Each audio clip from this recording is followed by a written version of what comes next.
भाव और श्रद्धा से विश्वामित्र जी ने आशीर्वाद दे दिया श्री राम लक्ष्मण को। ये तो सुफल मनोरथ होई तुम्हारे, सुफल मनोरथ होई तुम्हारे। मेटा के साथ गाइए।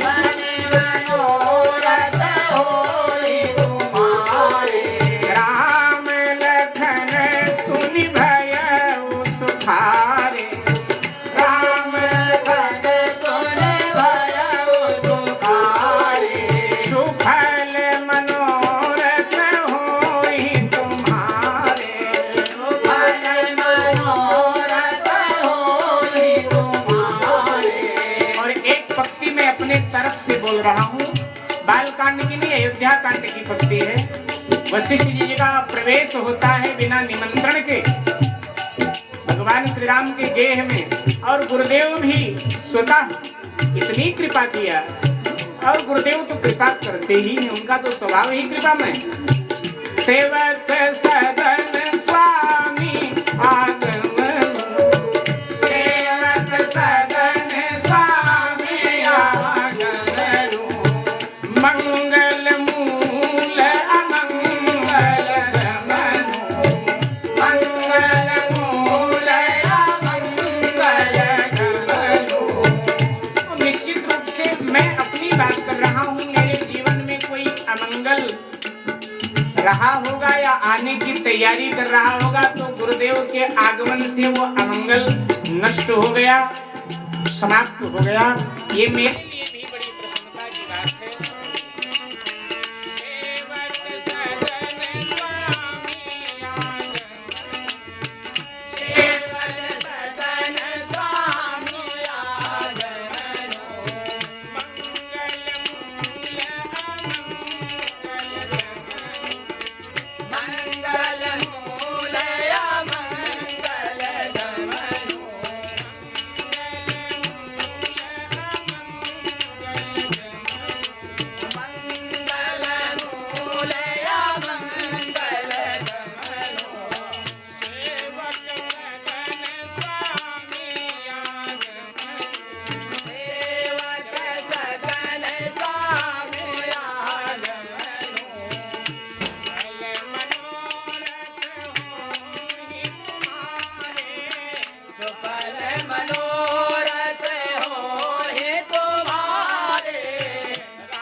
आशीर्वाद मिल गया प्रभु को। भगवान श्री राम समझ गए कि बिना मांगे मुझे आशीर्वाद मिला है, इसका मतलब है कि मेरी कामना पूर्ण हो। ध्यान दीजिएगा, किसी महापुरुष के पास जब आप जाते हैं तो आशीर्वाद मांगिए मत। मांग करके जो आशीर्वाद आपको मिलेगा वो ज्यादा आपका कल्याण नहीं करेगा। बिना मांगे महापुरुष जब आपको आशीर्वाद दे दे, तब आप समझ लें कि इस आशीर्वाद को भगवान भी नहीं काट पाएगा। तो बिना मांगे आशीर्वाद मिला है गुरुदेव को, गुरुदेव का। और गुरुदेव का आशीर्वाद जब बिना मांग, किसी संत महापुरुष का, ब्राह्मण का आशीर्वाद जब बिना मांगे मिलता है तो निश्चित रूप से जीवात्मा का कल्याण करता है आशीर्वाद। एक बार की घटना, हमारे श्रावस्ती में भगवान बुद्ध उस समय निवास कर रहे थे।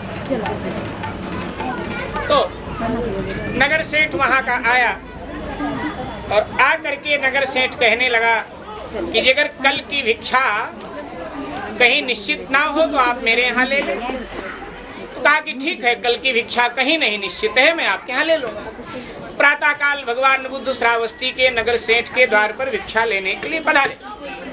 और जब भिक्षा लेने के लिए पधारे तो नगर सेठ ने सुंदर खीर बनवाया था, और वो खीर बनवा करके बाहर निकला।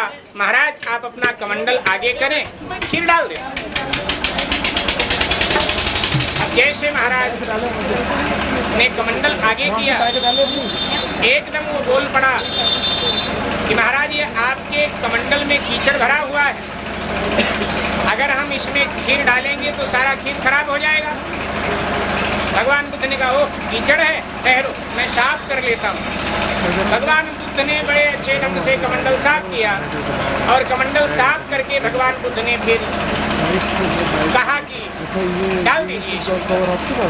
उसने खीर डाल दिया और जब खीर डाल दिया तो फिर भगवान बुद्ध जाने लगे और जब जाने लगे तो उसने कहा कि महाराज आप जा रहे हैं, आशीर्वाद तो दिया नहीं, आशीर्वाद चाहिए। हाँ आशीर्वाद चाहिए।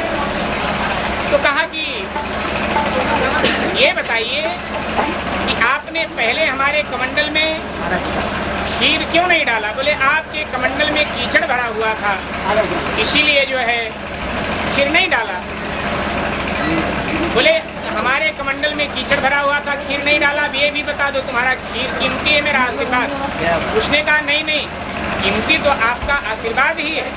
और जब कहा कि कीमती आपका आशीर्वाद ही है तो कहने लगे भगवान बुद्ध कि मेरे कमंडल में कीचड़ था, तूने खीर नहीं डाला, ऐसे ही तेरा काया रूपी जो कमंडल है उसमें कीचड़ भरा हुआ है, मैं आशीर्वाद दे दूंगा तो कहीं मेरा आशीर्वाद बेकार न जाए, इसलिए हमने आशीर्वाद नहीं दिया।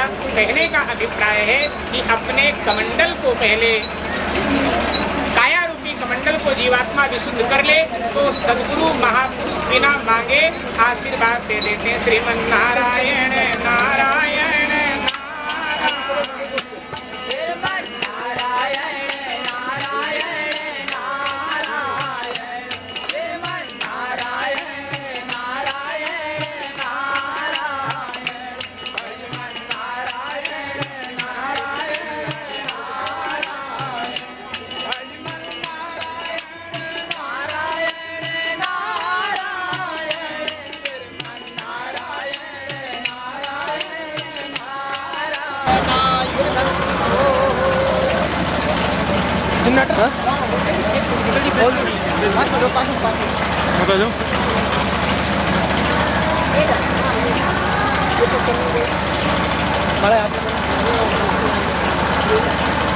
माड़ा कहते रहेगा, माड़ा याद लगे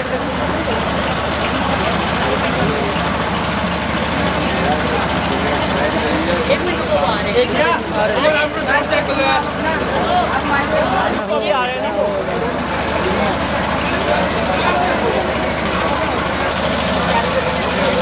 ओम भद्रं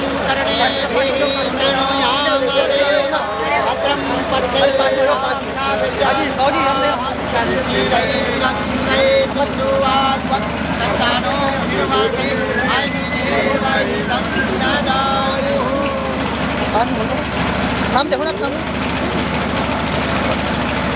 फूलों वाली प्रॉब्लम है।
शाम को 7 बजे फोन कर लेना। शाम को 7 बजे करना है।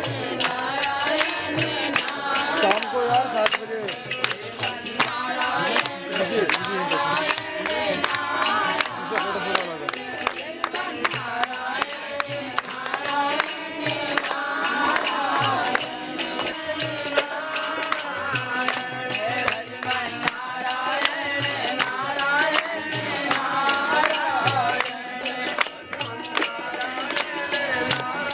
टेंट की लाइट जलेगी ना, तो अंदर लाइट नहीं जलेगी, अंदर लाइट गई। वहाँ कनेक्शन ले ले फिर, कनेक्शन ले ले फटाफट।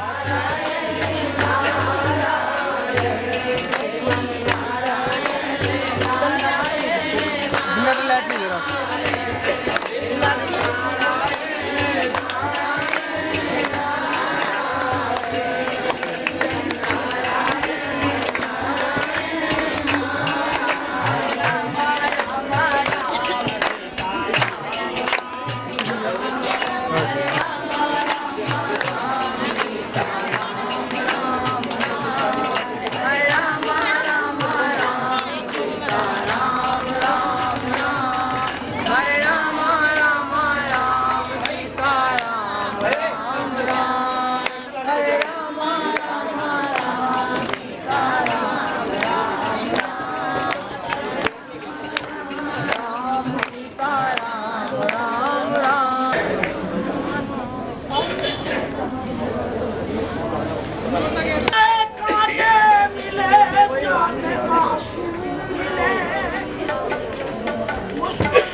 विश्वामित्र जी ने भगवान श्री राम लक्ष्मण को आशीर्वाद दिया। चरणों में गुरुदेव के विराजमान हैं, चरण सेवा कर रहे हैं। इतने में सतानंद जी को जनक जी ने भेजा है कि जा करके निवेदन करें विश्वामित्र जी से कि देश विदेश के राजे महाराजे सब स्वयंवर मंडप में पधार चुके हैं, वो भी अपने शिष्यों के साथ स्वयंवर मंडप में पधार जाएं। शतानंद जी ने सूचना दिया। विश्वामित्र जी भगवान श्री राम लक्ष्मण के साथ जनक जी के स्वयंवर मंडप में प्रवेश करते हैं। जैसे स्वयंवर मंडप में परमात्मा का प्रवेश हुआ, एकदम चकाचौंध सबकी दृष्टि भगवान पर। तुलसी जी कहते हैं कि जिसकी जैसी मनोरचना है, जिनकी जैसी साधना का स्थल है, जिनका जैसा मनोभाव है, भगवान उनको उस रूप में दिखाई दे रहे हैं। जो कुटिल राजा बैठे थे उनको काल के रूप में भगवान दिखाई दे रहे हैं। जो दुष्ट राजा बैठे थे उनको महाकाल के रूप में भगवान दिखाई दे रहे हैं। जो भक्त बैठे थे उनको इष्ट के रूप में दिखाई दे रहे हैं। जो योगी बैठे थे उनको तत्व के रूप में दिखाई दे रहे हैं। और जनकपुर वासियों को उनके रुचि के अनुसार दिखाई दे रहे हैं। तुलसी जी मर्यादा के संत हैं, इसलिए भिन्न भिन्न रुचि हो सकती है वहां। इसलिए मर्यादा की बात कह दिया कि जनकपुर वासियों को भगवान उनके रुचि के अनुसार दिखाई देते हैं। और ये वेद वेदांत भी तो कहते हैं, जिनकी जैसी साधन कक्षा है, जिनकी जैसी मनोरचना है, जिनका जैसा भाव है, भगवान उसको उसी रूप में दिखाई देते हैं। बाबा जी बोल देते हैं, जिनकी रही भावना ऐसी,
सबने प्रभु का दर्शन किया।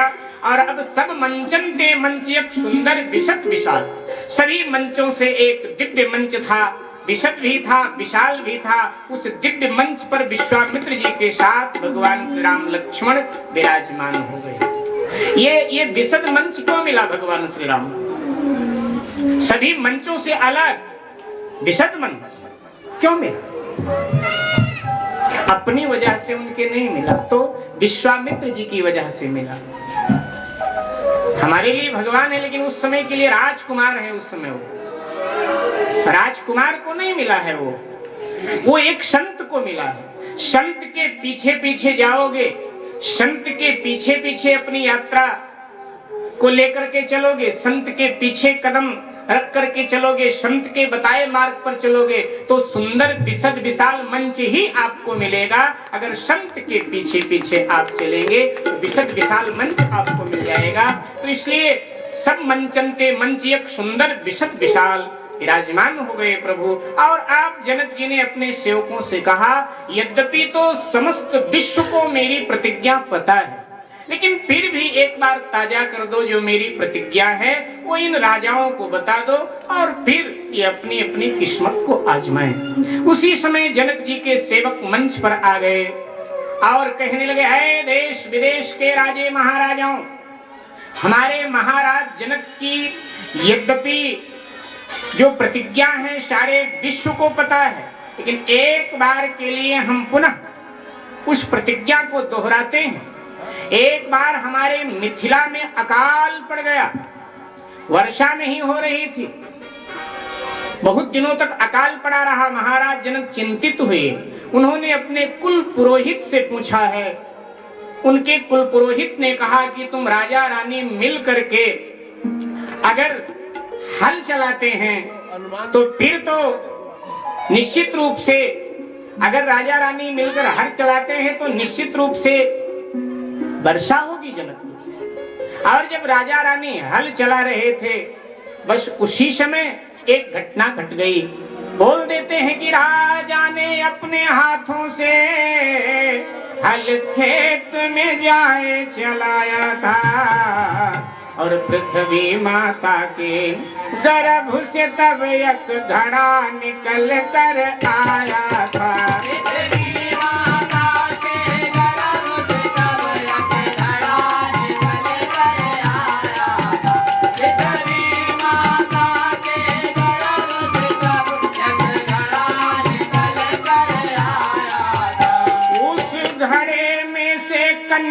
कली रख दिया उसी का नाम सिया और राजा और रानी ने मिलकर पालन पोषण दिन रैन किया। राजा और रानी ने मिलकर पालन पोषण दिन रैन किया। राजा और रानी ने मिलकर पालन पोषण दिन रैन किया। एक दिन जब सीता बड़ी हुई, घटना घटित कहते हैं हमारे महाराज महारानी जब हल चला रहे थे, पृथ्वी का उदर फटा और उससे एक दिव्य घड़ा, एक कलश निकला। कलश में से कन्या प्रकट हो गई। हमारे महाराज ने और हमारे महारानी ने उसका लालन पालन किया। संसार में सीता के नाम से प्रसिद्ध हुई। जब सीता जी 5 वर्ष की थी, महाराज जनक ने तप किया भगवान शिव का। शिव प्रकट हुए, जनक जी से पूछा क्या चाहिए आपको, वरदान जो चाहिए मांगो मिलेगा। जनक जी ने कहा मुझे परमात्मा का दर्शन चाहिए, कृपया बातें न करें, क्योंकि बातें श्रोता करते हैं तो वक्ता की कथा में विघ्न आता है।